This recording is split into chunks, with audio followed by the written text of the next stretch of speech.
just look at where other people have been and try to pick out a nice line. The road is partially blocked by a piece of tree that has fallen into it. So I'll cut it into it'll be quite heavy, so I'll cut it into pieces.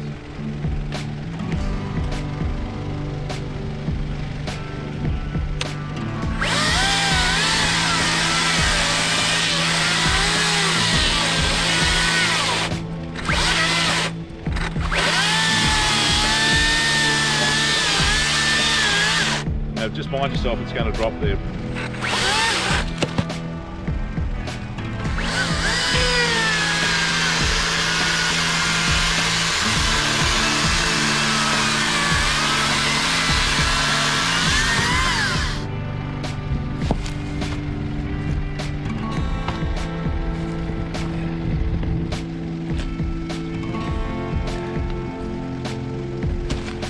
Well done, Steve. Master of track tearing. That machine's a wonder.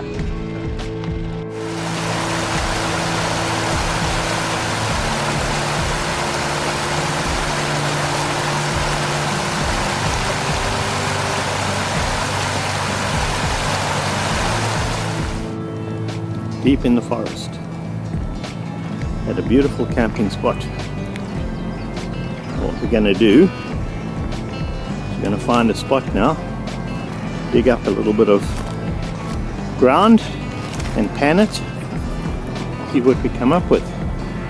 Hopefully, if we're lucky, we'll find some gold. And I think we might even see some fish in the water here, because I saw some ripples from further back. I found an old tree stump and decided I would dig a bit of the ground out from underneath there and pan it out to see what I got.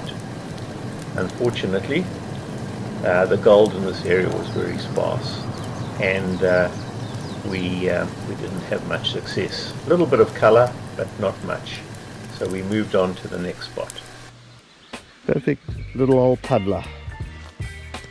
It was in this spot where my buddy had an unfortunate fall. He was stepping over a log, a piece of wood jumped up and caught his back leg, and he tripped and injured his shoulder. And this prompted me to think about safety in the bush. On this occasion, luckily there were two of us, so one could help the other. But I'm often out on my own in the bush, and I just wanted to let you know about the equipment that I carry and the precautions that I take to remain as safe as possible when I'm out there on my own. The first thing I use is this little app called Life 360. It's a fantastic little app that loved ones can follow you on remotely. I use it on my Android phone, my wife uses it on her iPhone, and with this she can track where I am at any time while I'm out in the bush. For my basic needs, I use a free account, and this works well.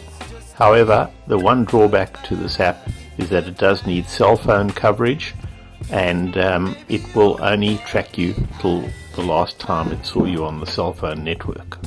I also carried this emergency locator beacon with me in my belt. In this particular case, it's covered in foil, and the reason for that is it has been known to trigger intermittently from the detector, and I wouldn't want this thing to trigger off on its own, so I cover it in foil. And we cover that, and this is a emergency beacon. It'll work under any circumstances, and you simply activate it by sliding the antenna out and putting that up, and then you can just press the button to make sure it's operating. that gives you the test, shows you it's working fine. Costs a couple of $100, well worth it though. If you need to activate this, you will find that the emergency services will come to you wherever you are in the bush. So if you broke a leg, or if something else happened, fell down a hole or something like that, or was just thought you were having a heart attack as an example, this will bring the emergency services straight to you as soon as possible. The emergency beacon also comes with a little mirror that you can use to signal to somebody by reflecting light or the sun or something like that. Additionally, I carry on my harness in one of the bags, a pressure bandage, and this is to be used in case of a snake bite. And whilst I wear gaiters and fairly careful where I walk, I also know that a pressure bandage will give you a chance of a couple more hours whilst emergency services or help gets to you in case of a snake bite.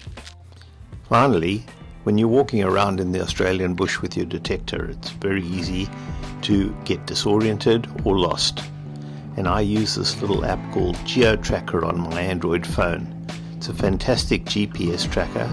It not only tracks your path, but it also allows you to put down markers along the way if you find a nugget, as an example, or see something of interest. It's a great little app. It doesn't require the cell phone network or the internet to run. It runs in the background on my phone, uses very little battery, and gives me the plot of where I've walked and how I've walked when I get home, which I can transcribe easily using KML files into Google Maps. Well guys, I hope you've enjoyed this video as much as I enjoyed making it, and I hope you find it useful. Just a quick disclaimer, none of the apps or equipment that I presented in this video is in any way supporting or sponsoring. If you enjoyed the video, please be sure to like and share and also subscribe. Until next time, be safe out there and happy prospecting.